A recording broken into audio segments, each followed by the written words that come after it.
After a week of torrential rains, Texas is dealing with catastrophic flooding. Good evening, everyone. Thanks so much for joining us. I'm Daryl Franklin. And I'm Gwen Bevel. At least 2 people have died. Entire neighborhoods have been washed out, and more rain is on the way. Jay Gray has our top story.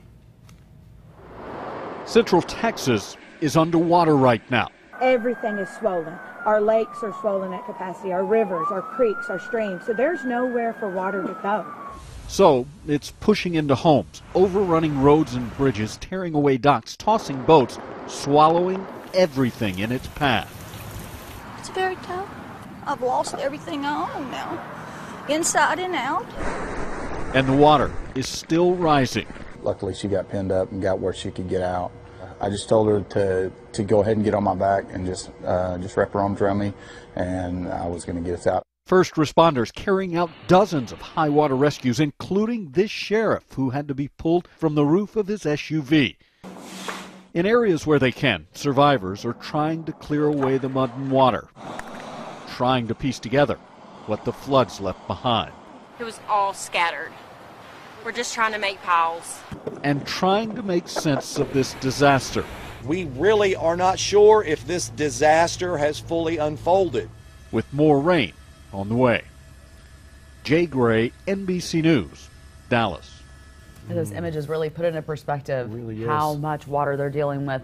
No widespread flooding, anything like that is reported in Texoma, and rivers and creeks are subsiding now. But Lake Wichita, it's going over the spillway, as many other area lakes are, or may soon. Lakes have risen dramatically in the last month with our unusually wet September and October. Lake Kemp, it reached 100% capacity early this week. Lake Kickapoo, it's lapping at the top of the spillway and will probably be flowing over it soon. It has risen more than 25% in a month. Arrowhead is also inching closer to 100%. It's at 96.1%. That's up 76 or from 76.9% just a month ago. Possum Kingdom, it's approaching capacity. 2 floodgates have been opened there, and they're preparing to open a 3rd gate if necessary. Now, if they do, they warn flooding can occur in the flood-prone areas down the Brazos.